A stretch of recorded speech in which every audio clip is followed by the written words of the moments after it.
ರಸ್ತೆ, ಜಲ, ವಾಯುಮಾರ್ಗ ಹೊಂದಿರುವ ಏಕೈಕ ನಗರ ಮಂಗಳೂರು. ಇಲ್ಲಿ ಒಂದು ಕಡೆಯಿಂದ ಮತ್ತೊಂದು ಕಡೆಗೆ ಬಹಳ ಸುಲಭವಾಗಿ ಸಂಚರಿಸಬಹುದು. ಆದರೂ ಇಲ್ಲೊಬ್ಬ ಯುವಕ ಮಾತ್ರ ತನ್ನ ಸಂಚಾರಕ್ಕೆ ಕುದುರೆಯನ್ನ ಅವಲಂಬಿಸಿದ್ದಾರೆ. ಕುದುರೆ ಮೇಲೆ ಜಬರ್ದಸ್ತ್ ಸವಾರಿ ಮಾಡುತ್ತಿರುವ ಇವರು ಮಂಗಳೂರಿನ ಅಡ್ಯಾರು ಪದವಿ ನಿವಾಸಿ ಸ್ನೇಹಿತ್ ವಮಂಜೂರು. ಇವರಿಗೆ ಸಣ್ಣ ವಯಸ್ಸಿನಿಂದಲೇ ಕುದುರೆ ಸವಾರಿ ಎಂದರೆ ಭಾರಿ ಕ್ರೇಜ್. ತಮ್ಮ ಆಸೆ ಈಡೇರಿಸಿಕೊಳ್ಳಲು 6 ವರ್ಷದ ಹಿಂದೆ ಮಹಾರಾಷ್ಟ್ರದಿಂದ ಮರಿ ಕುದುರೆಯನ್ನು ಖರೀದಿಸಿ ತಂದಿದ್ದು, ಎಲ್ಲ ಕಡೆಯೂ ಕುದುರೆ ಮೇಲೆಯೇ ಹೋಗುತ್ತಿರುವುದು ಜನರ ಗಮನ ಸೆಳೆಯುತ್ತಿದೆ. ಬನ್ನಿ ಅವರ ಕುದುರೆ ಸವಾರಿ ಹವ್ಯಾಸದ ಬಗ್ಗೆ ಅವರಲ್ಲೇ ಕೇಳಿ ತಿಳಿಯೋಣ. ಸ್ನೇಹಿತರೆ, ಮ್ಯಾಂಗ್ಳೂರ್ ಮಿರರ್ಗೆ ಸ್ವಾಗತ. ನಮಸ್ಕಾರ. ಮೊದಲನೇದಾಗಿ ನಿಮ್ಮ ಊರು ಯಾವುದು, ಏನ್ ಕೆಲಸ ಮಾಡ್ತಾ ಇದ್ದೀರಾ ನೀವು? ಅಂದ್ರೆ ಈಗ ಹಾರ್ಸ್ ರೈಡಿಂಗ್ ಅಲ್ಲಿ ತುಂಬಾ ಫೇಮಸ್ ಆಗಿದ್ದೀರಾ, ಇತ್ತೀಚಿನ ದಿನಗಳಲ್ಲಿ ವಿಡಿಯೋಗಳೆಲ್ಲ ತುಂಬಾ ವೈರಲ್ ಆಗಿದೆ. ಸೊ ನೀವು ಏನ್ ಮಾಡ್ತಾ ಇದ್ದೀರಾ, ನಿಮ್ಮ ಹಿನ್ನೆಲೆ ಏನು? ನಾನು ಮೂಲತಃ ವಾಮಂಜೂರಿನವನು. ಮಾತ್ರ ಈಗ ನಾವು ಒಂದು ಬಿಸ್ನೆಸ್ಗೋಸ್ಕರ ನಾವು ಅಡ್ಯಾರ್ ಪದವಿಗೆ ಶಿಫ್ಟ್ ಆಗಿದ್ದೇವೆ. ನಾವು ವಿಶ್ವಾಸ್ ಮಸಾಲ ಅಂತ ಒಂದು ಬಿಸ್ನೆಸ್ ಮಾಡ್ತಾಯಿದ್ದೆ ನಮ್ಮ ಮನೆಯಿಂದ. 24 ವರ್ಷ ಆಯಿತು. ನಂತರ ಈಗ ನಾನು ಪಾರ್ಟ್ ಟೈಮ್ ಆಗಿ ಈವೆಂಟ್ಸ್, ಕುದುರೆದು ಮತ್ತು ಬೇರೆ ಗಾಡಿ ಎಲ್ಲ ಉಂಟು, ನಮ್ಮದು ಎಂಟ್ರಿ ಗಾಡಿ ಅಂಥದ್ದು ಇದು ಪಾರ್ಟ್ ಟೈಮ್ ಆಗಿ ನಾನು ಬಿಸ್ನೆಸ್ ಮಾಡ್ತಾಯಿದ್ದೇನೆ. M.Com ನಾನು ಕಲ್ತಿದ್ದೇನೆ. ಸೊ ಈಗ ಸಾಮಾನ್ಯವಾಗಿ ಈ ಬೈಕ್, ಕಾರು ಮತ್ತೆ ಕೆಲವರಿಗೆ ವಿಂಟೇಜ್ ಕಾರ್ಗಳಂತೆಲ್ಲ ಕ್ರೇಜ್ ಇರ್ತದೆ. ಆದ್ರೆ ಡಿಫ್ರೆಂಟ್ ಆಗಿ ನಿಮ್ಗೆ ಯಾಕೆ ಕುದುರೆ ರೈಡಿಂಗ್ ಬಗ್ಗೆ ಅಷ್ಟೊಂದು ಇಂಟ್ರೆಸ್ಟ್ ಬಂತು? ಅದು ಸಣ್ಣಿಂದ ಅಂದರೆ ನನಗೆ ಸ್ವಲ್ಪ ಮೂವಿ ನೋಡೋದೆಲ್ಲ ಹುಚ್ಚು ಜಾಸ್ತಿ. ಮೂವಿಯಲ್ಲಿ ಹೆಚ್ಚು ಅಂದರೆ ತುಂಬ ಅಂದರೆ ಹೇಗೆ ಒಂದು ಒಳ್ಳೆ ಹೀರೋ ಆದರೆ ಅವರು ಕುದುರೆಯಲ್ಲೇ ಜಾಸ್ತಿ ಹೋಗೋದು. ಅಂದರೆ ಕಾರು, ಹೌದು ಕರೆಕ್ಟ್, ಕಾರು ಬೈಕ್ ಎಲ್ಲ ನಾರ್ಮಲ್ ಎಲ್ಲರೂ ಕೊಂಡೋಗ್ತಾರೆ. ಕುದುರೆ ಕೊಂಡೋಗ್ಬೇಕಾದ್ರೆ ಸ್ವಲ್ಪ ಒಂದು ಗಟ್ಸ್ ಬೇಕು ಖಂಡಿತ. ಹಾಗೆ ಸಣ್ಣಿಂದ ತುಂಬ ಇಷ್ಟ ಇತ್ತು. ಮತ್ತು ನಾನು ಮೈಸೂರೆಲ್ಲ ವಿಸಿಟ್ ಮಾಡುವಾಗ ಮತ್ತು ಬೀಚಿಗೆಲ್ಲ ನೋಡುವಾಗ ಕುದುರೆ ಎಲ್ಲ ಕಾಣ್ತಿತ್ತು. ಅದನ್ನು ನೋಡಿ ನಾನು ಮುಟ್ಟೋದು ಅದೆಲ್ಲ ಇತ್ತು ನನಗೆ ಪ್ರೀತಿ. ಒಂದು ದೊಡ್ಡಾದ ನಂತರ ಫಸ್ಟ್ ಸಂಬಳದಲ್ಲಿ ಫಸ್ಟ್ ಕುದುರೆನೇ ತಗೊಳ್ತೇನೆ, ಬೇರೆ ಎಂತ ತಗೊಳ್ತೇನೆ ಅಂತ ಒಂದು ಗಟ್ಟಿ ಮನಸ್ಸು ಮಾಡಿದ್ದೆ. ಹಾಗೆ ಕೆಲಸ ಸಿಕ್ಕಿದ ನಂತರ ಫಸ್ಟ್ ಕುದುರೆಗೆ ನಂದು. ಅಂದ್ರೆ ಈಗ ನಮ್ಮ ಸುತ್ತಮುತ್ತ ನಮಗೆ ಯಾವುದೇ ರೀತಿ ಕುದುರೆ ಆಗಲಿ ಅಥವಾ ಟ್ರೈನಿಂಗ್ ಸೆಂಟರ್ಗಳು ಇತ್ತೀಚಿನ ದಿನಗಳೇ ಸ್ಟಾರ್ಟ್ ಆಗಿದೆ. ಅಂದ್ರೆ ನೀವು ಹೇಳ್ತಿರೋ ಪ್ರಕಾರ ಒಂದು 4-5 ವರ್ಷದ ಹಿಂದೆ ಯಾವುದೇ ರೀತಿ ಟ್ರೈನಿಂಗ್ ಇರಲಿಲ್ಲ. ಬಟ್ ಹೇಗೆ ಕುದುರೆ ಸವಾರಿ ಅಂದ್ರೆ ಈಗ ರೈಡಿಂಗ್ ಮಾಡುವಂಥದ್ದು ಅಷ್ಟು ಈಸಿ ಅಲ್ಲ. ಹೌದು. ಅದನ್ನ ಹೇಗೆ ಕಲ್ತ್ರಿ? ನೋಡಿ, ಈಗ ನನಗೆ ಕುದುರೆ ಅಂದರೆ ತುಂಬ ಇಷ್ಟ. ಕುದುರೆ ರೈಡಿಂಗ್ ಅಂದರೆ ನನಗೆ ಅದು ಈಸಿ ಬರ್ತದೆ. ಕೆಲವರಿಗೆ ಕಾರ್ ಡ್ರೈವಿಂಗ್ ಅಂದರೆ ತುಂಬ ಇಷ್ಟ, ಅವರಿಗೆ 1 ಗಂಟೆ ಸಾಕು ಕಲೀಲಿಕ್ಕೆ. ಬೈಕ್ ಅಂದರೆ ಕೆಲವರಿಗೆ ತುಂಬ ಇಷ್ಟ ಇರುತ್ತೆ, 1 ಗಂಟೆಯಲ್ಲಿ ಕಲಿಬೋದು.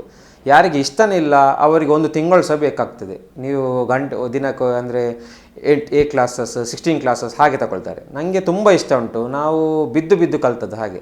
ಮತ್ತು ಕೆಲವು ನಾಲೆಜ್ ನಮಗೆ ಯೂಟ್ಯೂಬಿಂದ ತುಂಬ ಸಿಕ್ಕಿದೆ. ರಾಜಸ್ಥಾನ್, ಗುಜರಾತಿ ಎಲ್ಲ ತುಂಬ ಯೂಟ್ಯೂಬಲ್ಲಿ ನೀವು ನೋಡಿದೆ. ನನ್ನ ಯೂಟ್ಯೂಬಲ್ಲಿ ಅದೇ ವಿಡಿಯೋ ಇರೋದು. ಹಾಗೆ ನನಗೆ ಎಂತೆಲ್ಲ ಡೌಟ್ಸ್ ಉಂಟು ಆ ಯೂಟ್ಯೂಬಲ್ಲಿ ಸರ್ಚ್ ಮಾಡಿದೆ, ಎಲ್ಲ ಅದರಲ್ಲಿ ನನಗೆ ಕ್ಲಾರಿಫೈ ಆಗ್ತದೆ.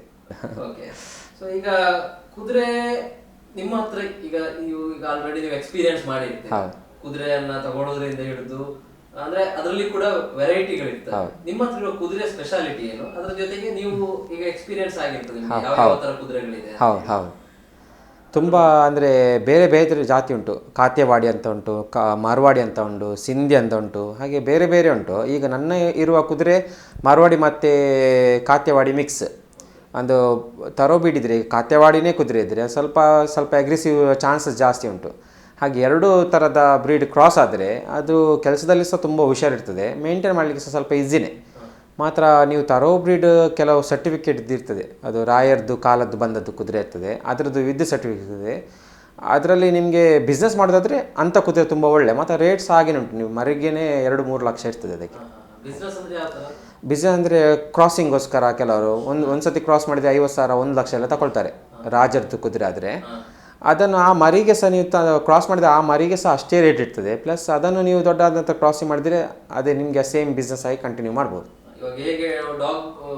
Correct, same thing. ಈ ಕುದುರೆಯಲ್ಲಿ ರಾಯರ್ದು ಕುದುರೆ ಈಗ ಸಹ ಉಂಟು, ಆ ಸಂತನ ಕುದುರೆ ಈಗ ಸಹ ಕ್ರಾಸಿಂಗ್ ಮಾಡ್ತಾ ಇದ್ದಾರೆ ಅದರನ್ನು. ಈಗ ಕುದುರೆ ನಮ್ಮ ಸುತ್ತಮುತ್ತ ಇರುವುದು ಕಡಿಮೆ, ಮತ್ತೆ ಅದನ್ನು ಹೇಗೆ ಸಾಕ್ತೀರಾ? ಅಂದ್ರೆ ಅದಕ್ಕೆ ಸಾಕುವ ಪ್ರೊಸೀಜರ್ ಏನಾದ್ರು ಇದೆಯಾ? ಸಾಕ್ಲಿಕ್ಕೆ ತುಂಬ ಈಸಿ. ಅಂದರೆ ದನ ಮತ್ತು ಕುದುರೆಗೆ ಸ್ವಲ್ಪ ವ್ಯತ್ಯಾಸ ಇರೋದು ಹೇಳ್ಬೋದು. ಅಂದರೆ ದನ ಮಾತ್ರ ಇಡೀ ದಿನ ತಿಂತದೆ, ಕುದುರೆಗೆ ಟೈಮಿಂಗ್ ಉಂಟು. ಒಂದು ಬೆಳಿಗ್ಗೆ 9 ಗಂಟೆ ಹಾಕಿದರೆ ಸಂಜೆ ಒಂದು 5 ಗಂಟೆಗೆ. ಮತ್ತು ಅದರ ಬಾಡಿ ವೇಟ್ ಈಗ ಕ್ಯಾಲ್ಕುಲೇಟಿವ್ ಒಂದು ಹೇಳಿದೆ, ಒಂದು ನಮ್ಮ ಕುದುರೆ ಒಂದು 300 kg ಇದ್ದರೆ ಅದರ 2% ಫುಡ್ ಹಾಕಬೇಕು. 2% ಅಂದರೆ ಒಂದು 6 kg ಅಂತ ಲೆಕ್ಕ. ಬೆಳಿಗ್ಗೆ 3, ಸಂಜೆ 3. ಅದರಲ್ಲಿ ನೀವು ಹುಲ್ಲು ಸಹ ಮೇಂಟೈನ್ ಮಾಡಬೇಕು. ಹುಲ್ಲು ಅಂದರೆ ಹಸಿ ಹುಲ್ಲು ಸಾಕ್ತದೆ, ಒಣ ಹುಲ್ಲು ಸಾಕ್ತದೆ, ಜೋಳದ್ದು ಯಾವುದು ಹುಲ್ಲು ಬೇಕಾದರೆ ಆಗ್ತದೆ. ಮಾತ್ರ ಜಾಸ್ತಿ ವೇಟ್ಸ್ ಆಗಬಾರ್ದು. ಕುದುರೆ ಜಾಸ್ತಿ ವೇಟ್ ಆದರೆ ಸಹ ಕಷ್ಟ, ಕಡಿಮೆ ವೇಟ್ ಆದರೆ ಸಹ ತುಂಬ ಕಷ್ಟ. ಮತ್ತು ಒಂದು ಹೊಟ್ಟೆ ಹುಳ ಅದೊಂದು 3 ತಿಂಗಳಿಗೊಮ್ಮೆ ಅದಕ್ಕೆ ಮದ್ದು ಹಾಕಬೇಕು ಮೇಯ್ನ್. ನಾವು ಈಗ ಬೇರೆ ಪ್ರಾಣಿಗಳಿಗೆ ಹೋಲಿಸಿದ್ರೆ ನನಗೆ ಪರ್ಸನ್ ನಾನು ಕೇಳ್ಪಟ್ಟ ಹಾಗೆ ಕುದುರೆಗೆ ಸಾಮಾನ್ಯವಾಗಿ ಬರುವಂತದ್ದು ಹೊಟ್ಟೆ ನೋವು. ಖಂಡಿತ ಅದರಿಂದಾಗಿ ಹೆಚ್ಚಾಗಿ ಅದು ಸಾಯೋದು.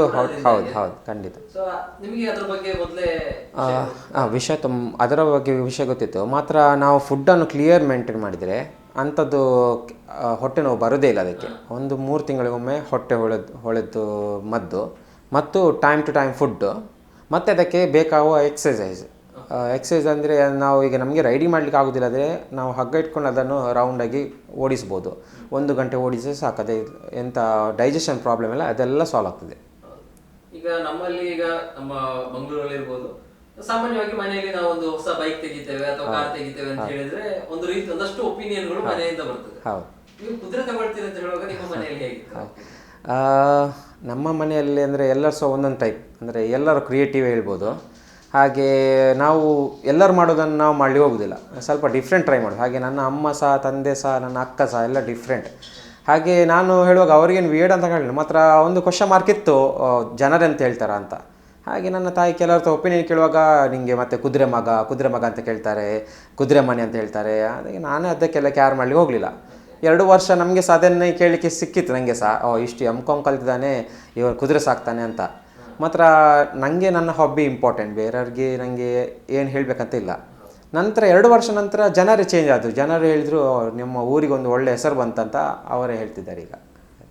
ಸೊ ಈಗ ನೀವು ಕುದುರೆ ಸವಾರಿ ಅಂದರೆ ದಿನ ಮಾಡ್ತೀರಾ ಅಥವಾ ವೀಕೆಂಡ್ ಅಲ್ಲಿ ಮಾತ್ರ? ದಿನಾಲು ಮಾಡ್ತೇನೆ. ಕೆಲವು ಸತಿ ನಾನು ಮನೆಗೆ ಮುಟ್ಟುವಾಗ ಲೇಟ್ ಆದರೆ ನಾನು ಅದಕ್ಕೆ ಬೆಳಿಗ್ಗೆ ಲಂಚಿಂಗ್ ಮಾಡ್ತೇನೆ, ಖಾಲಿ ಓಡಿಸ್ತೇನೆ. ಇವತ್ತು ನನಗೆ ರೈಡ್ ಮಾಡಲಿಕ್ಕೆ ಆಗೋದಿಲ್ಲ ಅಂತ ಮೊದಲೇ ಗೊತ್ತಿತ್ತು. ಅದಕ್ಕೋಸ್ಕರ ನಾನು ಬೆಳಿಗ್ಗೆನೇ ಬೇಗ ಎದ್ದು ಅದಕ್ಕೆ ಲಂಚಿಂಗ್ ಮಾಡಿ ಮತ್ತೆ ಫುಡ್ ಕೊಟ್ಟೆ. ಅಂದರೆ ಈಗ ಸಾಮಾನ್ಯವಾಗಿ ಕುದುರೆ ಒಂದು ಎಷ್ಟು ಸ್ಪೀಡ್ ಓಡುತ್ತದೆ ಅಂದರೆ ಈಗ ಇಲ್ಲಿ ನೀವು ಓಡಿಸ್ತಿರೋ ಟ್ರಾಫಿಕ್ ಮಧ್ಯೆ ಓಡಿಸಬೇಕಾದ್ರೆ ಎಲ್ಲ ಚಾಲೆಂಜಸ್ ಇರ್ತದೆ. ಹೌದು. ಸೊ ಅದು ಹೇಗೆ? ನಾರ್ಮಲಿ ತುಂಬ ಸ್ಪೀಡ್ ಅಂದರೆ ನಮ್ಮ ಬೈಕಲ್ಲಿ ಹೋದರೆ ಒಂದು 120 ಸ್ಪೀಡ್ ಅಂದರೆ ನೀವು ಹೇಗೆ ಕಂಟ್ರೋಲ್ ಇಡ್ತೀರಲ್ಲ ಆ ಟೈಪಲ್ಲಿ ನಿಮಗೆ 40 ಸ್ಪೀಡ್ ಕುದುರೆದು ಮ್ಯಾಕ್ಸಿಮಮ್ 40ಇಂದ 45. ನಿಮಗೆ ಅದೇ ಮಜಾ. ಅಂದರೆ ಬೈಕಲ್ಲಿ 100ರ ಮೇಲೆ ಹೋದರೆ ನಿಮಗೆ ಹೇಗೆ ಆಗ್ತದಲ್ಲ ಸೇಮ್ ಫೀಲ್ ನಿಮಗೆ 40ಯಲ್ಲಿ ಬರ್ತದೆ, ಕುದುರೆಯಲ್ಲಿ ಬರ್ತದೆ. ಮಾತ್ರ ನಾವು 20 ಸ್ಪೀಡ್ ಟ್ರಾಟಿಂಗ್ ಅಂತ ಹೇಳ್ತಾರೆ, ಅದನ್ನು ಮೇಲೆ ಕೆಳಗೆ ಜಂಪ್ ಮಾಡ್ತಾ ಹೋಗ್ತದೆ. ಅದಕ್ಕೆ ಕುದುರೆಗೆ ಸಹ ಕಂಫರ್ಟೇಬಲ್, ನಮಗೆ ಸಹ ಕಂಫರ್ಟೇಬಲ್, ಇಡೀ ಬಾಡಿಗೆ ನಮಗೆ ಎಕ್ಸಸೈಸ್ ಇರ್ತದೆ ಅದಕ್ಕೆ. ಗ್ಯಾಲಪ್ ಅಂದರೆ 40 ಸ್ಪೀಡ್ ಹೋಗ್ತದೆ, ಮತ್ತು ರಿಸ್ಕ್ ಜಾಸ್ತಿ, ಟ್ರಾಫಿಕಲ್ಲೆಲ್ಲ ಮಾಡಲಿಕ್ಕೆ ಭಾರಿ ಕಷ್ಟ. ಈಗ ನೀವು ಹಾರ್ಸ್ ಇವೆಂಟ್ಗಳಿಗೆ ತಗೊಂಡು ಹೋಗ್ತೀರಾ? ಹೌದು. ಮತ್ತೆ ಅದ್ರ ಜೊತೆಗೆ ಯಾವ್ದಾದ್ರು ಕ್ಲಾಸಸ್ ಮಾಡ್ತಾ ಇದ್ದೀರಾ ಅಥವಾ ಬೇರೆಯವ್ರಿಗೆ ಹೇಳಿಕೊಡುವಂಥದ್ದು? ನಾನು ಹೇಳಿಕೊಡ್ತೇನೆ, ಮಾತ್ರ ಇಷ್ಟರೇ ಕ್ಲಾಸಸ್ ಅಂತ ತಗೊಳ್ಳಿಲ್ಲ. ಅಂದರೆ ನಾನು ನಮ್ಮ ಬಿಸ್ನೆಸ್ ಮತ್ತು ನಾನು ಡ್ಯಾನ್ಸ್ ಕೊರಿಯೋಗ್ರಫಿ ಎಲ್ಲ ಮಾಡ್ತೇನೆ. ಅದಕ್ಕೋಸ್ಕರ ನನಗೆ ಅದಕ್ಕಂತ ಟೈಮ್ ಸಿಗೋದಿಲ್ಲ. ನಾನು ನನಗೋಸ್ಕರ ಕುದುರೆ ತಂದೇನೆ 1 ಗಂಟೆ 2 ಗಂಟೆ ಅದರೊಟ್ಟಿಗೆ ನಾನು ಟೈಮ್ ಸ್ಪೆಂಡ್ ಮಾಡ್ತೇನೆ. ಪುನಃ ಅದಕ್ಕೆ ಕ್ಲಾಸ್ ತಗೊಂಡು ನನಗೆ ಅದಕ್ಕೆ ಅಷ್ಟು ಟೈಮ್ ಸಿಗ್ತಾ ಇಲ್ಲ. ಈಗ ನಿಮ್ಮ ಹತ್ರ ಎಷ್ಟು ಕುದುರೆ ಇದೆ ಈಗ? ನಮ್ಮ ಹತ್ರ ಒಂದೇ ಕುದುರೆ ಉಂಟು. ಸೊ ನೀವೀಗ ಸಿಟಿಯಲ್ಲಿ ಏನೋ ಸಿಟಿ ಹತ್ರ ಬಂದಾಗ ರೈಡ್ ಮಾಡಬೇಕಾದ್ರೆ ಜನ ನೋಡ್ತಾರೆ, ಯಾಕಂದ್ರೆ ನಮ್ಮಲ್ಲಿ ಕುದುರೆ ತುಂಬಾ ಕಡಿಮೆ ಇರುವಂತ, ನೋಡ್ಲಿಕ್ಕೆ ಸಿಗುದು ಕಡಿಮೆ. ಅದು ಒಬ್ರು ರೈಡ್ ಮಾಡ್ಕೊಂಡು ಬರ್ತಾರೆ ಅಂತ ಹೇಳುವಾಗ ನೋಡೋ ಕ್ರೇಜ್ ಜಾಸ್ತಿ. ಜನರ ರಿಯಾಕ್ಷನ್ ಹೇಗೆ? ನಾನು 6 ವರ್ಷದಿಂದ ರೈಡ್ ಮಾಡ್ತಾ ಇದ್ದೇನೆ. ಮಾತ್ರ ದಿನ ಸೇಮ್ ಕ್ಯೂರಿಯಾಸಿಟಿ ಜನರಿಗೆ. ನಮ್ಮ ಊರಲ್ಲಿ ಎಲ್ಲರಿಗೆ ಗೊತ್ತಾಗಿದೆ, ಅಭ್ಯಾಸ ಆಗಿದೆ. ನಾನು ಹೊಸ ಊರಿಗೆ ಹೋಗುವಾಗ ಎಲ್ಲರೂ ಒಂದ್ಸತಿ ಮೊಬೈಲಲ್ಲಿ ವೀಡಿಯೋ ತೆಗಿತಾರೆ, ಒಂದು ಮಕ್ಕಳಿಗೆ ತೋರಿಸ್ತಾರೆ. ಮತ್ತು ನನ್ನ ಕುದುರೆ ಹೇಗೆ ಸೆಟ್ ಆಗಿದೆ ಅಂದರೆ ಮಕ್ಕಳು ನೋಡಿದ್ರೆ ನಡ್ಕೊಂಡು ಹೋದರೆ ಮಕ್ಕಳು ಕುದುರೆ ನಿಲ್ಲಿಸ್ತದೆ, ಅದನ್ನು ಮುಟ್ಟುವ ತನಕ ಅದು ಹೋಗುವುದೇ ಇಲ್ಲ. ಮಕ್ಕಳು ಅದನ್ನು ಮುಟ್ಟಬೇಕು, ನಂತರನೇ ಅದು ಮುಂದೆ ಹೋಗುದು. ಹಾಗೆ ತುಂಬ ಮಕ್ಕಳ ಹತ್ರ ತುಂಬ ಪ್ರೀತಿ ಅದಕ್ಕೆ. ಈಗ ನೀವು ಹಾರ್ಸ್ ರೈಡಿಂಗ್ ಮಾಡ್ತಾ ಇದ್ದೀರಾ, ಸೊ ಇದರಲ್ಲಿ ನಿಮಗೆ ತುಂಬಾ ಡಿಫಿಕಲ್ಟ್ ಪಾರ್ಟ್ ಅಂದಾಗ ನಿಮಗೆ ಕುದುರೆ ಪರ್ಚೇಸ್ ಇರ್ಬೋದು ಅಥವಾ ಅದರಿಂದ ಆಗುವಂತ ಮೋಸಗಳಿರ್ಬೋದು. ಸೊ ಇದರಲ್ಲಿ ನಿಮಗೆ ತುಂಬಾ ಡಿಫಿಕಲ್ಟ್ ಪಾರ್ಟ್ ಅಂದ್ರೆ ನಾನು ಇಳಿದಿದ್ದೇನೆ, ಕುದುರೆ ತಗೊಂಡಿದ್ದೇನೆ, ನೆಕ್ಸ್ಟ್ ಏನ್ ಮಾಡ್ಬೇಕು ಅಂತ ಹೇಳೋದು ಕನ್ಫ್ಯೂಸ್ ಪಾರ್ಟ್ ಒಂದು ಇರ್ತದೆ. ಅದು ಯಾವತ್ತಾಗಿದೆ ನಿಮಗೆ? ತುಂಬ ಸತ್ಯ ಇದೆ. ಅಂದರೆ ಇದು ನನ್ನ 5ನೇ ಕುದುರೆ. ಇಷ್ಟವರೆಗೆ ನಾನು ಎಕ್ಸ್ಪೀರಿಯನ್ಸ್ ಮಾಡಿದ ಅದೇ. ಈ ಕುದುರೆ ಮಾತ್ರ ನಾನು ಯಂಗ್ ತಂದದ್ದು. ಹಾಗೆ ನಾನು ಅಂದರೆ ಎಲ್ಲ ಯೂಸ್ಡ್ ಕುದುರೆ ತರ್ತಿದ್ದೆ. ಅಂದರೆ ಅವರು ಎಂಥ ಡಿಫೆಕ್ಟ್ ಇತ್ತು ನಮಗೆ ಗೊತ್ತಾಗೋದಿಲ್ಲ. ಅವರು ಪೇನ್ ಕಿಲ್ಲರಾ ಅನೆಸ್ಥಿಷಾ ಎಂಥದ್ದು ಕೊಡ್ತಿದ್ರು, ನಮ್ಗೆ ಗೊತ್ತಾಗ್ತಿರಲಿಲ್ಲ. ನಾವು ಅದರದ್ದು ಪವರ್ ಇಳಿದ ನಂತರ ಮನೆಗೆ ಬಂದ ನಂತರ ಗೊತ್ತಾಗ್ತದೆ, ಓ ಅದಕ್ಕೆ ಕಾಲು ನೋವು ಉಂಟು, ಪ್ರೀವಿಯಸ್ ಅಂಥದ್ದು ಆಕ್ಸಿಡೆಂಟ್ ಆಗಿದೆ, ಹಾಗೆ ನಮ್ಗೆ ಗೊತ್ತಾಗೋದಿಲ್ಲ. ಹೊಟ್ಟೆ ನೋವು ಇರ್ತದೆ ಕೆಲವು ಸತಿ ರೆಗ್ಯುಲರ್, ಹಾಗೆ ಅಂಥ ಪ್ರಾಬ್ಲಮ್ ಬರ್ತದೆ. ಅದಕ್ಕೆ ನಾನು ಯಂಗ್ ಕುದುರೆ ನಾನೇ ಹೋಗಿ ಸಣ್ಣ ಮರಿನೇ ತಂದೆ, ಮತ್ತು ಈಗ ಅದನ್ನು ನಾನೇ ಖುದ್ದಾಗಿ ಟ್ರೈನ್ ಮಾಡಿದೆ. ಈಗ ಒಂದು ಸಾಮಾನ್ಯವಾಗಿ ಕುದುರೆ ಸಾಕ್ಲಿಕ್ಕೆ ಸೊ ಒಂದು ಎಷ್ಟು ಎಕ್ಸ್ಪೆಂಡಿಚರ್ ಬೇಕಾಗ್ತದೆ? ಒಂದು 200 ರೂಪಾಯಿಂದ 300 ರೂಪಾಯಿ ಬೇಕಾಗ್ತದೆ. ಮಿನಿಮಮ್ 200 ರೂಪಾಯಿ ಬೇಕು ಮಿನಿಮಮ್. ಹೌದು. ಮತ್ತು ಜಾಸ್ತಿ ಅಂದರೆ ಕೆಲವು ಸತಿ 300 ರೂಪಾಯಿಗೆ ಹೋಗ್ತದೆ. ಮತ್ತು ಕೆಲವು ಸತಿ ಅಂದರೆ ಕೆಲವು ಕುದುರೆಗೆ ಮೇಂಟೆನೆನ್ಸ್ ಸ್ವಲ್ಪ ಕಡಿಮೆ, ಕೆಲವು ಕುದುರೆಗೆ ಮೇಂಟೆನೆನ್ಸ್ ಸ್ವಲ್ಪ ಜಾಸ್ತಿ. ಅದರಲ್ಲಿ ಸಿಂಗಲ್ ಬಾಡಿ ಮತ್ತು ಡಬಲ್ ಬಾಡಿ ಅಂತ ಬರ್ತದೆ. ಕೆಲವು ಕುದುರೆಗೆ ಜಾಸ್ತಿ ಫೀಡ್ ಬೇಕಾಗ್ತದೆ. ನೀವು ಟ್ರೈನ್ ಮಾಡಿರುವಂಥ ಕುದುರೆಗೂ ಕುದುರೆ ರೇಸಿಂಗ್ ಅದಕ್ಕೆ ಇರುವ ಡಿಫ್ರೆನ್ಸ್ ಏನು? ನಮ್ಮದು ಅಂದರೆ ಈಗ ಇದು ಕೋಳಿಯಲ್ಲಿ ನೋಡಿ, ಬ್ರಾಯ್ಲರ್ ಮತ್ತು ಇದು ಊರ್ದು ಕೋಳಿ ಇದ್ದಾಗೆ, ನಮ್ಮದು ಊರ್ದು ಕೋಳಿ ಇದ್ದಾಗೆ ಅದು ತುಂಬ ಚುರುಕು, ತುಂಬ ಸ್ಮಾರ್ಟ್. ನಿಮ್ಮ ರೇಸ್ ಕೋರ್ಸದು ಕುದುರೆ ಅದಕ್ಕೆ ಒಂದು ಟೈಮಿಂಗ್ ಇರ್ತದೆ. ಅಂದರೆ 5 ಗಂಟೆಗೆ ಫಸ್ಟ್ ವಾಕಿಂಗ್, ಮತ್ತು 6 ಗಂಟೆಗೆ ಸ್ವಿಮ್ಮಿಂಗ್, 7 ಗಂಟೆಗೆ ರೇಸಿಂಗ್, ದಿನಂಪ್ರತಿ ವೇಳಾಪಟ್ಟಿ ಉಂಟು ಅದಕ್ಕೆ. ನಮ್ಮ ಕುದುರೆಗೆ ಹಾಗೆ ಅಲ್ಲ, ಅದು ಎನಿ ಟೈಮ್ ನೀವು ಲಗಾಮ್ ಹಾಕಿ ಸೀಟ್ ಹಾಕಿದರೆ ಹೋಗ್ತಾ ಇರ್ತದೆ. ಟ್ರಾಫಿಕ್ಕಿದ್ದು ಮತ್ತು ಯಾರು ಅಡ್ಡ ಬಂದರು ಅದದ್ದೆಲ್ಲ ಅದಕ್ಕೆ ಹೆದರಿಕೆ ನೀಡೋದಿಲ್ಲ, ಪಟಾಕಿದ್ದು. ಅದಕ್ಕೆ ಆ ರೇಸ್ ಕೋರ್ಸದ ಕುದುರೆ ಅದಕ್ಕೆಲ್ಲ ಟ್ರೈನ್ ಇಡೋದಿಲ್ಲ. ಅದು ಒಂದು ಟೈಮ್ ಟೇಬಲ್ ಸೆಟ್ ಮಾಡ್ತಾರೆ, ಅದು ರೇಸಿಂಗ್ ಮಾತ್ರ, ಸೋತ್ರೆ ಮತ್ತು ರಿಜೆಕ್ಟ್. ಹೌದು ಇಲ್ಲ, ಅದದ್ದು ಮೇನ್ ಏಮೇ ಅಷ್ಟೇ. ಅದನ್ನು ಸಾಕೋದು ಮೇನ್ ಇಂಟೆನ್ಷನ್ನೇ ರೇಸ್ಗೋಸ್ಕರ. ಅದು ಬೇರೆ ಎಂತ ಅದರಲ್ಲಿ ಹೊರಗೆ ಮಾರ್ಗದಲ್ಲಿ ರೈಡ್ ಎಲ್ಲ ಮಾಡೋದಿಲ್ಲ ಅವರು. ಅಂದ್ರೆ ಈಗ ನಾವು ಒಂದು ಕುದುರೆಯನ್ನ ತಗೊಂಡ ನಂತರ ಈಗ ಒಂದು ವರ್ಷದ ಕುದುರೆ ಅಥವಾ ಮರಿಯನ್ನ ತಂದಿರ್ತೇವೆ, ನಾವು ಅದನ್ನ ಎಷ್ಟು ವಯಸ್ಸಿನ ನಂತರ ನಾವು ರೈಡ್ ಮಾಡ್ಲಿಕ್ಕೆ ಆಗುವಂತದ್ದು ಅಥವಾ ಸ್ಟಾರ್ಟಿಂಗ್ ಇಂದಲೇ ರೈಡ್ ಮಾಡ್ಲಿಕ್ಕೆ? ಇಲ್ಲ, ಸಣ್ಣ ಮರಿ ಒಂದು 6 ತಿಂಗಳ ನಂತರ ಸೇಲ್ ಮಾಡಿದವರು ಕುದುರೆ. ಕೆಲವು ಕುದುರೆ 2.5 ವರ್ಷ ನಂತರ ರೈಡ್ ಮಾಡ್ತಾರೆ. 3 ವರ್ಷ ತನಕ ನಾವು ರೈಡ್ ಮಾಡಲಿಕ್ಕೆ ಆಗೋದಿಲ್ಲ ನನ್ನ ಲೆಕ್ಕದಲ್ಲಿ. ಹೈಟ್ ಅದರಲ್ಲಿ ನಿಲ್ತದೆ, ಮತ್ತು ಬೆಳವಣಿಗೆ ಸಹ ಸ್ವಲ್ಪ ಡೌನ್ ಆಗ್ತದೆ. ಅಂದರೆ ಅದರ ಬೆನ್ನಲ್ಲಿ ಕುತ್ಕೊಳ್ಳೋದಂದರೆ ಫಸ್ಟ್ ಅದಕ್ಕೆ ಸಹ ತುಂಬ ಇಷ್ಟ ಇರೋದಿಲ್ಲ. ನಂತರ ಅದು ಒಂದು ಸತಿ ನಮಗೆ ಸೆಟ್ ಆದ ನಂತರ ಅದಕ್ಕೆ ಬೆನ್ನಲ್ಲಿ ಕುತ್ಕೊಂಡ್ರೆ ಇಷ್ಟ ಆಗ್ತದೆ. ಕೆಲವು ಕುದುರೆಗೆ ಬೆನ್ನಲ್ಲಿ ಕುತ್ಕೊಂಡ್ರೆ ಇಷ್ಟ ಆಗೋದಿಲ್ಲ, ಚೆಸ್ಟಿಂದ ಎಳ್ಕೊಂಡು ಹೋಗೋದಂದರೆ ಗಾಡಿಯೆಲ್ಲ ಎಳ್ಕೊಂಡು ಅದಕ್ಕೆ ತುಂಬ ಇಷ್ಟ ಇರ್ತದೆ. ಅಂಥ ಕುದುರೆ ರೈಡಿಂಗಿಗೆ ಸೂಟ್ ಆಗೋದಿಲ್ಲ. ಅದು ಎಳ್ಕೊಂಡು ಹೋಗೋದಂದರೆ ಅದರ ವೆಯ್ಟ್ 300 ಆದರೆ ಒಂದು 600 kg ಎಳ್ಕೊಂಡು ಹೋಗ್ಲಿಕ್ಕೆ ಸಹ ರೆಡಿ ಉಂಟು. ಮಾತ್ರ ಒಂದು 70 kg ಮನುಷ್ಯನನ್ನು ಕುತ್ಕೊಂಡು ಹೋಗ್ಲಿಕ್ಕೆ ಅದಕ್ಕೆ ಇಷ್ಟ ಇರೋದಿಲ್ಲ ಅಂಥದ್ದು. ಫಸ್ಟ್ ಮರಿ ಕುದುರೆ ಇರ್ತದೆ, ಅದಕ್ಕೆ ನಾವು ಹೇಗೆ ಕಳಿಸ್ತೇವೆ ಅದರ ಮೇಲೆ ಡಿಪೆಂಡ್.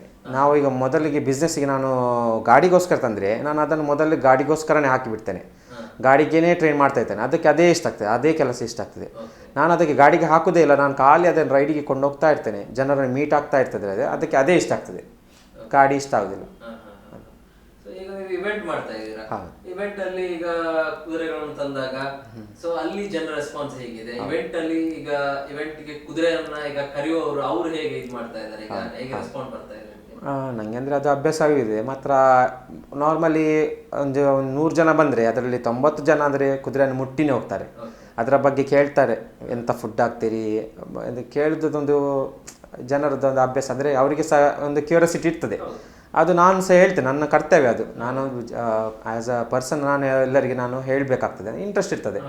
ನಾನು ಸಣ್ಣ ಇರುವಾಗ ನನಗೆ ಸಹ ಕೆಲವರು ಹೇಳಿದ್ದಾರೆ, ಅದಕ್ಕೆ ನಾನೆಂಥ ಕ್ವಶನ್ ಕೇಳಿದ ನನಗೆ ಆನ್ಸರ್ ಸಿಕ್ಕಿದೆ. ಅದಕ್ಕೋಸ್ಕರ ನಾನು ಸಹ ಜನರಿಗೆ ಹೆಲ್ಪ್ ಮಾಡ್ತೇನೆ. ಈಗ ಇವೆಂಟ್ಗೆ ಹೋದ ಕೂಡಲೇ ನಿಮಗೆ ಕ್ರ್ಯಾಕರ್ಸ್ ಇರ್ತದೆ, ತುಂಬಾ ಕ್ರೌಡ್ ಇರ್ತದೆ. ಹೌದು. ಸೊ ಆಗ ಪ್ಯಾನಿಕ್ ಆಗೋದಿಲ್ವಾ ಕುದುರೆ? ಇಲ್ಲ, ಅದು ಈಗ ಫಾರ್ ಎಕ್ಸಾಂಪಲ್ ನಾನೀಗ ಟ್ರೈನ್ ಮಾಡ್ತಾ ಇದ್ದೇನೆ, ಅದಕ್ಕೆ ಪಟಾಕಿಯನ್ನು ಓಡಿಸಿ ಒಂದ್ಸತಿ ಬಿಸಾಡಿದ ನಿಲ್ಲಿಸಿ ಸ್ವಲ್ಪ ಒಂದು ಹೆದರುತ್ತೆ. ದಿನಾಲು ಒಂದು 8 ದಿನ ಕಂಟಿನ್ಯೂಸ್ ಪಟಾಕಿ ಹೊಡಿದ್ರೆ 9ನೇ ದಿನ ಅದು ಹೆದರೋದಿಲ್ಲ. ಮತ್ತು ನೀವು ಎಷ್ಟು ದೊಡ್ಡ ಪಟಾಕಿ ಹೊಡಿ ಅದು ಹೆದರೋದಿಲ್ಲ, ಅಷ್ಟು ಇದು ಇಂಟೆಲಿಜೆಂಟ್ ಇರ್ತದೆ. ಮತ್ತೀಗ ಕೆಲವು ಸತಿ ಭಾರತ ಎಲ್ಲ ಹೋಗುವಾಗ ಅಕ್ಕಿಗೆ ಬಿಸಾಡ್ತಾರೆ, ಅದು ಹೆದರ್ತದೆ. ಆದರೆ ನಾನು ಒಂದು ಸತಿ ಬಿಸಾಡ್ತೇನೆ, ಹೆದರ್ತದೆ. ಆದರೆ 8 ದಿನ ಅದೇ ಪ್ರಾಕ್ಟೀಸ್ ಕೊಟ್ಟಿದ್ದೆ, 9th ಡೇ ಕರೆಕ್ಟ್ ಆಗ್ತದೆ. ಹಾಗೆ ನಮ್ಮ ಕುದುರೆ ಯಾವುದಕ್ಕೆ ಸಹ ಹೆದರೋದಿಲ್ಲ. ಈಗ ಈಗಿರುವ ನಿಮ್ಮ ಕುದುರೆದು ಸ್ಪೆಷಾಲಿಟಿ ಏನು? ಅದಕ್ಕೆ ರೈಡಿಂಗ್ ತುಂಬ ಇಷ್ಟ. ಕೆಲವು ಕುದುರೆ ರೈಡಿಂಗ್ 3-4 ಕಿಲೋಮೀಟರ್ ಹೋದರೆ ನಾನು ತಿರುಗಿಸಿ ಮನೆಗೆ ಹೋಗುವ ಅಂದರೆ ಅದಕ್ಕೆ ಇಷ್ಟ, ಮನೆಗೆ ಹೋಗುವ ಇಷ್ಟ. ಈ ಕುದುರೆ ಹಾಗೆಲ್ಲ, ಇದಕ್ಕೆ ಒಂದು 6-7-8 ಕಿಲೋಮೀಟರ್ ರನ್ ಮಾಡಿದ ನಂತರ ಇನ್ನೂ ಸಹ ಮುಂದೆ ಹೋಗುವ ಇದು ಇಂಟ್ರೆಸ್ಟ್, ಅದಕ್ಕೆ ಬೇರೆ ಊರು ನೋಡುವ ಅಂತ. ಮತ್ತು ಎಸ್ಪೆಷಲಿ ತುಂಬ ಒಳ್ಳೆಯ ಕ್ವಾಲಿಟಿ ಅಂದರೆ ಮಕ್ಕಳನ್ನು ನೋಡಿದರೆ ತುಂಬ ಪ್ರೀತಿ. ಲಗಾಮ್ ಇಲ್ಲದೆ ಯಾವ ಕುದುರೆ ಸಹ ಕುತ್ಕೊಳ್ಳಿಕ್ಕೆ ಬಿಡೋದಿಲ್ಲ ಯಾರನ್ನು ಸಹ. ಮಾತ್ರ ನಮ್ಮ ಕುದುರೆ ಲಗಾಮ್ ಬೇಕಂತಿಲ್ಲ, ಮಕ್ಕಳನ್ನು ಕುತ್ಕೊಳ್ಳಿಸ್ತಾರೆ, ಯಾರು ಸಹ ಕುತ್ಕೊಳ್ಳಿಸ್ಬೋದು. ಅಂದ್ರೆ ಈಗ ನೀವು ಕುದುರೆಯಲ್ಲಿ ನಿಮ್ಮ ಹತ್ರ ಇರುವ ಈಗಿನ ಕುದುರೆಯಲ್ಲಿ ನೀವು ಹೈಯೆಸ್ಟ್ ಎಷ್ಟು ದೂರ ಟ್ರಾವೆಲ್ ಮಾಡಿದ್ದೀರಾ? ಒಂದು 25 ಕಿಲೋಮೀಟರ್ ತನಕ ಅಂದಾಜು ಮಾಡಿದ್ದೇನೆ. ಹೌದು, ಅದಕ್ಕೆ ಒಟ್ಟು ಅಪ್ ಆ್ಯಂಡ್ ಡೌನ್ 25ರಿಂದ 30 ಕಿಲೋಮೀಟರ್ ಅಂದಾಜು ಮಾಡ್ಬೋದು. ಅಂದ್ರೆ ಈಗ ಒಂದು ಸಾಮಾನ್ಯವಾಗಿ ಒಂದು 25 ಕಿಲೋಮೀಟರ್ ಅದು ಆರಾಮದಲ್ಲಿ ಹೋಗ್ತದೆ, ಏನು ಟೆನ್ಷನ್ ಇಲ್ಲ ಅದರದ್ದು. 12 ಕಿಲೋಮೀಟರ್ ಅಪ್ ಮತ್ತು 12 ಕಿಲೋಮೀಟರ್ ಡೌನ್ ಹಾಗೆ. ನಾನು ಉಳ್ಳಾಲ್ ತನಕ ಒಂದು ಅಡ್ಡರ್ ಪದವಿಂದ ಉಳ್ಳಾಲ್ ತನಕ ರೈಡಿಂಗಲ್ಲಿ ಕೊಂಡಿದ್ದೇನೆ, ರೈಡಿಂಗಲ್ಲಿ ವಾಪಸ್ ತಂದೇನೆ. ಮತ್ತು ಹತ್ತಿರ ಒಂದು 5-6 ಕಿಲೋಮೀಟರ್ ಇರುವಾಗ ಸ್ವಲ್ಪ ಅದಕ್ಕೆ ಟಯರ್ಡ್ ಆಯಿತು. ಮತ್ತು ನಾನು ರೆಗ್ಯುಲರ್ ಮಾಡ್ತಿದ್ದೆ. ಅದರ ಮೊದಲ ದಿನ ಸಹ ನಾನು ಅಡ್ಡರ್ ಪದವಿಂದ ಪಿಳುಕುಳ ತನಕ ರೈಡ್ ಮಾಡಿದ್ದೇನೆ, ಪಿಳುಕುಳಿಂದ ಹಾಗೆ ಹಿಂದೆ ಬಂದೇನೆ. ಸಾಧಾರಣ ಒಂದು ಅಂದಾಜು ಒಂದು 25 ಕಿಲೋಮೀಟರ್ ಇರ್ಬೋದು. ನೆಕ್ಸ್ಟ್ ಡೇ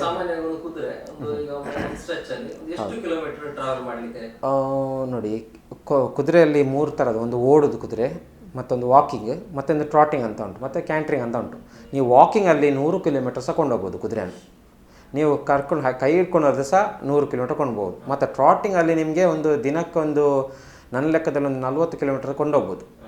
ಮತ್ತು ಗ್ಯಾಲಪಿಂಗಲ್ಲಿ ಜಾಸ್ತಿ ಕೊಂಡೋಗ್ಲಿಕ್ಕೆ ಆಗೋದಿಲ್ಲ. ನನ್ನ ಲೆಕ್ಕದಲ್ಲಿ ಒಂದು 5-10 ಕಿಲೋಮೀಟರ್. ಅದು ಓಡುದು ಅದು ತುಂಬ ಸುಸ್ತಾಗ್ತದೆ. ಮಣ್ಣಿದ್ದು ರೋಡ್ ಆದರೆ ಓಕೆ, ಡಾಮರ್ ರೋಡ್ ಆದರೆ ಅದು ಮಣ್ಣಾದರೆ ನಿಮಗೆ ಮಣ್ಣು ಎಸಿಬೋದು, ಕಾಲಿಂದ ಹೀಗೆ ಬಿಸಾಡ್ಬೋದು. ಮತ್ತು ಡ್ರಾಮರಲ್ಲಿ ಆಗೋದಿಲ್ಲ, ಅದಕ್ಕೋಸ್ಕರ ಸ್ವಲ್ಪ ಟಯರ್ಡ್ ಆಗೋದು ಬೇಗ. ಈಗ ನೀವು ಇವೆಂಟ್ ಮಾಡ್ತಾ ಇದ್ದೀರಾ, ಅದ್ರ ಜೊತೆಗೆ ಒಂದು ಫ್ಯಾಮಿಲಿ ಬಿಸ್ನೆಸ್ ಇದೆ, ಅದಲ್ಲದೆ ನೀವು ಡ್ಯಾನ್ಸರ್ ಬೇರೆ. ಆದರೆ ಈ ಕುದುರೆ ಬಂದ ನಂತರ ನಿಮ್ಮ ಲೈಫಲ್ಲಿ ಏನು ಚೇಂಜಸ್? ಕುದುರೆ ಮೊದಲು ನನಗೆ ಸ್ನೇಹಿತ ವಾಮಂಜರ್ ಅಂತ ಹೆಸರಲ್ಲಿ ಕರಿತಿದ್ರು, ಅಂದರೆ ಡ್ಯಾನ್ಸ್ ಕೊರಿಯೋಗ್ರಾಫರ್ ಅಂತ. ಹಾಗೆ ಅದರಲ್ಲೇ ಹೆಸರಿತ್ತು. ಮತ್ತು ನಮ್ಮ ಕೊಂಕಣಿ ಕಮ್ಯುನಿಟಿಯಲ್ಲಿ ಮಾತ್ರ ನನ್ನ ಪರಿಚಯ ಮಂಗಳೂರಲ್ಲಿ. ಮತ್ತು ಕೆಲವರು ಕ್ರಿಶ್ಚಿಯನ್ ಅವರು ಹೊರಗಿದ್ದ ಊರಿನಲ್ಲಿ ನನ್ನ ಪರಿಚಯ ಇತ್ತು. ಈಗ ಕುದುರೆ ತಂಡದ ನಂತರ ಎಲ್ಲರಿಗೆ ನನ್ನ ಪರಿಚಯ ಇದೆ. ಹಿಂದೂ, ಮುಸ್ಲಿಂ, ಕ್ರಿಶ್ಚಿಯನ್ ಅಂತ ಎಂತ ಸಹ ಇಲ್ಲ, ಎಲ್ಲರೂ. ಮತ್ತು ಇವೆಂಟ್ನವ್ರದ್ದು ನನಗೆ ಇವೆಂಟ್ ಮ್ಯಾನೇಜ್ಮೆಂಟ್ ಅಂತ ಉಂಟಂತ ನನಗೆ ಸಹ ಗೊತ್ತಿರಲಿಲ್ಲ. ಪ್ಲಸ್ ಮದುವೆಯಲ್ಲಿ ಎಂತೆಲ್ಲ ಇನ್ವಾಲ್ವ್ಮೆಂಟ್ ಇರ್ತದೆ, ಎಂತೆಲ್ಲ ಯಾರೆಲ್ಲ ಬರ್ತಾರೆ ಅದೆಲ್ಲ ನನಗೆ ಐಡಿಯಾನೇ ಇರಲಿಲ್ಲ. ಈಗ ಕುದುರೆ ಕೊಂಡ ನಂತರ ಅವರೇ ಬಂದು ನನ್ನ ಮಾತಾಡಿ ಈಗ ಎಲ್ಲರದ್ದು ನಂದು ಪರಿಚಯ ಆಗಿದೆ. ಸೊ ಈಗ ಮಂಗಳೂರಲ್ಲಿ ಕೂಡ ತುಂಬಾ ಜನ ಅನಿಮಲ್ ಲವರ್ಸ್ ಇದ್ದಾರೆ. ಕೆಲವರಿಗೆ ಆ ಕುದುರೆಯದ್ದು ಐಡಿಯಾ ಇಲ್ಲ ಹೇಗೆ ಇದು ಮಾಡಬೇಕು ಅಂತ ಹೇಳೋದ್ರ ಬಗ್ಗೆ. ಮತ್ತೆ ಇದನ್ನ ಸಾಕಲಿಕ್ಕೆ ತುಂಬಾ ಜನ ಇಂಟ್ರೆಸ್ಟ್ ಇರೋರು ಇದ್ದಾರೆ. ಸೊ ಓವರಾಲ್ ಆಗಿ ಏನು ಹೇಳಿಕ್ಕೆ ಇಷ್ಟಪಡ್ತೀರಾ ಅವರಿಗೆಲ್ಲ? ಕುದುರೆ ಸಾಕಲಿಕ್ಕೆ ತುಂಬ ಈಸಿನ ಹೇಳ್ಬೋದು. ಮಾತ್ರ ಎಂತ ಗೊತ್ತಾ, ಅದಕ್ಕೆ ಟೈಮ್ ಕೊಡಬೇಕು ನೀವು, ಅಥವಾ ಪ್ರೀತಿ ಮಾಡಬೇಕು. ಅಂದರೆ ಕೆಲವು ಸಲ ಜನರು ಖಾಲಿ ಶೋಕಿಗೋಸ್ಕರ ರೈಡಿಂಗ್ ಮಾಡುವ ಅಂತ ಜನರು ಇರ್ತಾರೆ, ಕೆಲಸಕ್ಕೆ ಇರ್ತಾರೆಲ್ಲ ಕೆಲಸ ಮಾಡ್ತಾರೆ, ಇವಾಗ ಬಂದು ಲಗಾಮ್ ಇಟ್ಕೊಂಡು ರೈಡಿಂಗ್. ಹಾಗೆ ಬೇಡ, ಕುದುರೆಗೆ ನಾವು ಪ್ರೀತಿ ಕೊಡಬೇಕು. ಈಗ ನಾನು ಒಬ್ಬರಿಗೆ ಕುದುರೆಯ ಮೇಲೆ ಕುತ್ಕೊಳ್ಳಿಸಿದ್ದೀರಾ, ಫ್ರೀಯಲ್ಲಿ ಕುತ್ಕೊಳ್ಳಿಸ್ತೇನೆ. ಮಾತ್ರ ಅವರ ಹತ್ರ ಹೇಳ್ತೇನೆ, ನೀವು ಮನೆಯಿಂದ ಒಂದು ಬೆಲ್ಲ ತರಬೇಕಂತ ಹೇಳ್ತೇನೆ. ಯಾಕಂದರೆ ಅದು ಬೆಲ್ಲ ಹಣ ನನಗೆ ಕೊಡೋದಕ್ಕಿಂತ ಕುದುರೆಗೆ ಒಂದು ಬೆಲ್ಲ ಕೊಟ್ಟರೆ ಅದಕ್ಕೆ ತುಂಬ ಪ್ರೀತಿ. ನೆಕ್ಸ್ಟ್ ಟೈಮ್ ಆ ಜನ ಮುಂದೆ ಬಂದರೆ ಅದಕ್ಕೆ ತುಂಬ ಪ್ರೀತಿ ಇರ್ತದೆ. ಓಕೆ, ಇವರನ್ನ ಮೇಲೆ ಕುತ್ಕೊಂಡ್ರು ನನಗೆ ಅಂತ ಕೊಟ್ಟರು ಅಂತ. ಇಲ್ಲದಿದ್ದರೆ ಅವರು ನನಗೆ ಒಂದು ಹಣ ಕೊಟ್ಟರೆ ಸಹ, ಕುದುರೆ ಮುಂದೆನೇ ಕೊಟ್ಟರೆ ಕುದುರೆಗೆ ಒಂದು ಸಮಾಧಾನ. ಓಕೆ, ನನ್ನ ದನಿಗೆ ನನ್ನ ಮೇಲೆ ಕುತ್ಕೊಳ್ಳಿಸಿದ್ರೆ ಸಹ ದನಿಗೆ ಒಂದು ಹಣ ಕೊಟ್ಟು ಹೋದ್ರೆ ಅಂತ, ಅದು ಒಂದು ಪಾಸಿಟಿವ್ ಮೆಂಟಲಿ ಬಿಡ್ತದೆ. ಅವರು ಕೊಡದೆ ಸೀದಾ ಹೋದರೆ ಅದು ಡಿಪ್ರೆಷನ್ ಹೋಗೋ ಚಾನ್ಸಸ್ ಜಾಸ್ತಿ ಉಂಟು. ಹೌದು, ಕುದುರೆಗೆ ಮೇನ್ ನಾನು, ಯಾರು ಸಾಕ್ತಾರೆ ನಾನು, ಮತ್ತೆ ಜನರು. ಅದಕ್ಕೋಸ್ಕರ ಅದು ಖುಷಿ ಇರಬೇಕು, ಇಲ್ಲದ್ರೆ ಅದರ ದನಿ ಖುಷಿ ಇರಬೇಕಂತ ಅದರದ್ದು ಮೆಂಟಾಲಿಟಿ ಹಾಗೆ. ಈಗ ನನಗೆ ಸಹ ಬೇಸರ, ಅದಕ್ಕೆ ಸಹ ಬೇಸರ ಆದರೆ ಅದು ನನಗೆ ನಾನು ಬೇರೆ ಇದರಲ್ಲಿ ವಿಷಯದಲ್ಲಿ ಡೈವರ್ಟ್ ಆಗ್ತೇನೆ. ಮಾತ್ರ ಅದು ಹಾಗೆ ಇಲ್ಲ, ಅದಕ್ಕೆ ನಾನು ಮಾತ್ರ ಬೇಕು ಆ ಥರ. ಜನರಿಗೆ ಏನು ಹೇಳಿ ಇಷ್ಟಪಡ್ತೀರಾ? ಅಂದ್ರೆ ಈಗ ಬೇರೆ ಅನಿಮಲ್ಸ್ ಇರ್ಬೋದು, ತುಂಬಾ ಅನಿಮಲ್ಸ್ ಸಾಕೋರೆಲ್ಲ ಇದ್ದಾರೆ. ಸೊ ಕುದುರೆ ಬಗ್ಗೆ ಇಂಟ್ರೆಸ್ಟ್ ಇರೋರು ಇದ್ದಾರೆ. ಸೊ ಅವರಿಗೆ ಈಗ ಇನ್ ಕೇಸ್ ಯಾರಾದರೂ ಇಂಟ್ರೆಸ್ಟ್ ಇದ್ದವರು ಇನ್ಫಾರ್ಮೇಶನ್ ಬೇಕಾದ್ರೆ ನೀವು ಕೊಡ್ತೀರಾ ಹೇಗೆ? ಖಂಡಿತ ಕೊಡ್ತೇನೆ. ಅಂದರೆ ನಾನು ನನಗೆ ಇಂಟ್ರೆಸ್ಟ್ ಇರುವಾಗ ನಾನು ತುಂಬ ಕಷ್ಟಪಡ್ತಿದ್ದೇನೆ ಅದರದ್ದು ಯೂಟ್ಯೂಬಲ್ಲೆಲ್ಲ. ನೀವು ಸಹ ಸ್ಟ್ರಗಲ್ ಮಾಡಬೇಕು. ಮಾತ್ರ ನಿಮಗೆ ಗೊತ್ತಾಗೋದಿಲ್ಲ ಅಂದರೆ ಖಂಡಿತ ನನಗೆ ಕಾಂಟ್ಯಾಕ್ಟ್ ಮಾಡ್ಬೋದು, ನಾನು ತುಂಬ ಗೈಡ್ ಮಾಡ್ತೇನೆ. ಮಾತ್ರ ಒಂದೊಂದು ಕುದುರೆದು ಒಂದೊಂದು ನೇಚರ್. ಈಗ ನನ್ನ ನೇಚರ್ ಬೇರೆ, ಇನ್ನೊಬ್ಬ ಮನುಷ್ಯರದ್ದು ಬೇರೆ ಇರ್ತದೆ. ಮನುಷ್ಯರೇ ಹಾಗೆ, ಕುದುರೆನೇ. ಮಾತ್ರ ಒಂದೊಂದು ಕುದುರೆದು ಒಂದೊಂದು ನೇಚರ್ ಇರ್ತದೆ. ಕೆಲವು ಕಾಲು ಓದಿದ್ದು ಅಭ್ಯಾಸ ಇರ್ತದೆ, ಕೆಲವರಿಗೆ ಕಚ್ಚೋದು ಅಭ್ಯಾಸ ಇರ್ತದೆ. ಅದನ್ನೆಲ್ಲ ನಾವು ನೋಡಿ ಅದರ ಥರನೇ ನಾವು ಟ್ರೈನ್ ಮಾಡಿದರೆ ಕುದುರೆ ಗ್ಯಾರಂಟಿ ನಿಮ್ಮನ್ನು ತುಂಬ ರಿಚ್ ಮಾಡಿಬಿಡ್ತದೆ. ಈಗ ಒಂದು ಹವ್ಯಾಸಕ್ಕಾಗಿ ಕುದುರೆಯನ್ನ ತಂದು ನೀವು ಇವತ್ತು ಒಂದು ರೀತಿಯಲ್ಲಿ ಅದು ನಿಮಗೆ ಬಿಸ್ನೆಸ್ ಆಗಿ ಕೊಟ್ಟಿದೆ. ನಿಮ್ಮ ಲಕ್ಕಿ ಕುದುರೆ ನಿಮ್ಮ ಲೈಫಲ್ಲೂ ಲಕ್ಕಿ ಆಗಿ ಬಂದಿದೆ. ಸೊ ನಮ್ಮೊಟ್ಟಿಗೆ ಇಷ್ಟೊತ್ತು ಕುದುರೆ ಬಗ್ಗೆ ಒಂದಷ್ಟು ಮಾಹಿತಿಯನ್ನು ಹಂಚಿಕೊಂಡದಕ್ಕೆ ಧನ್ಯವಾದಗಳು ಸ್ನೇಹಿತರೆ.